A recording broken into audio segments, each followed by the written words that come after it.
All right, let's solve this equation. We're going to use the quadratic formula because this trig function, or this trig equation does not factor.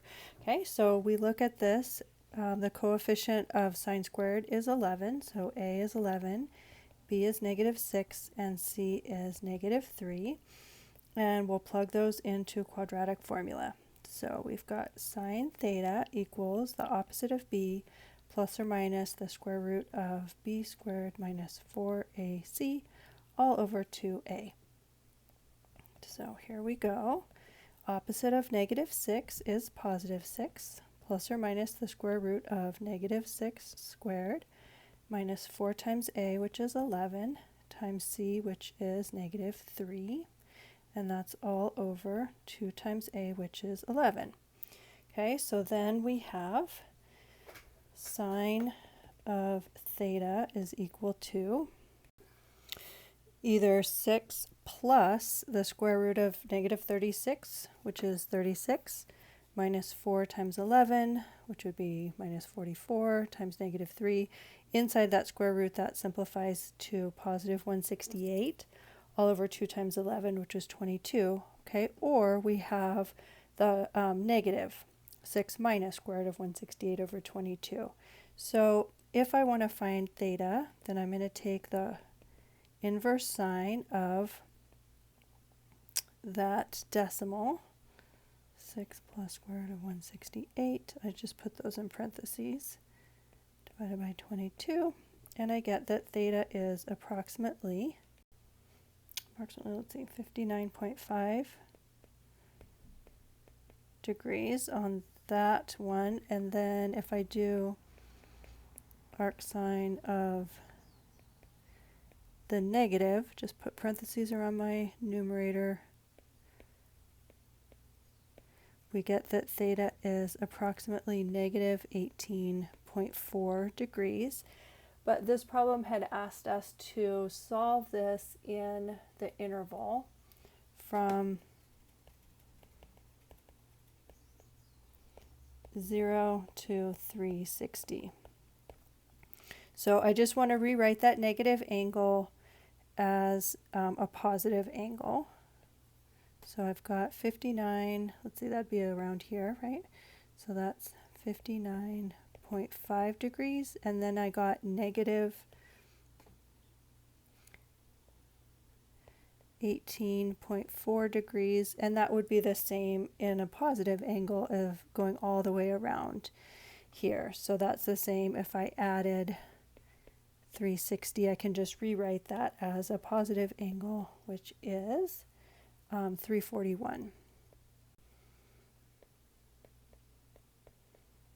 All right, so here's our two angles. So 59.5 degrees and 341.6 degrees. So there's also more angles that have the same sign output. Okay, so we need to find the other ones in quadrant 2 and 3. Okay, let's just take a little look on the unit circle. Notice that the sine value here at 30 degrees has the same sine value at 150 degrees. Okay, so those are the same. If I have this 30 degrees right here, if I take 180 minus 30, the sine is the same at 150 degrees. Okay, and you can see the same thing here at 45. Well, let's do one where the angles are different. So at 60 degrees, I have the same sine output as at 120. Okay, and so to get those angles, the 60 degrees, that 120, we get that by taking 180 minus 60, and that gives us another angle that has the same sine value. Okay, so that we're going to get, if we use that, so if we have an angle where we know what the sine of the angle is, let's say just some angle A, we know that the sine of angle B will be the same if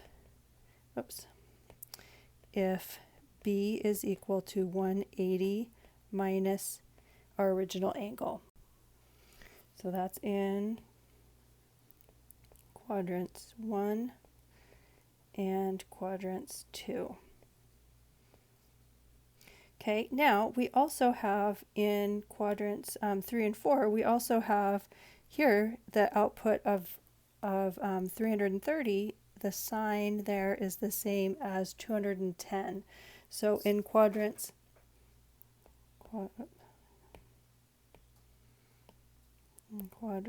if you have an angle in quadrant 4, there's another one with the same sign value in quadrant 3. And the way we get there is we're going to take, like in this case we had 330. What we do is we actually find that little reference angle, which in this case is 30 degrees, and to get to 210, we take 180 plus 330's reference angle. That's how we get that 210, okay? So the sine of some angle is equal to sine of its 180 plus that angle's reference angle when we're in quadrant 4 and getting into an angle in quadrant 3. And then if you need a little review on reference angles, there's the chart for finding reference angles in each of the different quadrants. Okay, so we're going to use that information to help us find our remaining angles and solve our equation. All right, so we have 59 degrees is an angle in quadrant 1. So there's going to be another angle in quadrant 2 that has the same sine value, and this angle we're going to find by taking 180 minus 59.5 degrees. So our other angle is 120.5 degrees. So there's our two. Those are angles in quadrants 1 and 2. And now we found this other angle, and originally it was negative 18.4. Okay, so its reference angle, so theta, the reference angle there is a positive 18.4 degrees. So we're going to find this other angle over here in quadrant 3 by taking 180 plus the reference angle, 18.4 degrees, and that gets us 198.4 degrees. So we've got, well, this one we rewrote in positive terms by adding 360 to that original negative angle. So there's our 4 angles, and we don't need to add multiples of the period of sine because we're only dealing with just this interval from 0 to 360. So if we started adding 360s, we would get out beyond that given interval. So there are our 4 angles. That are the solutions to this original equation. There you go.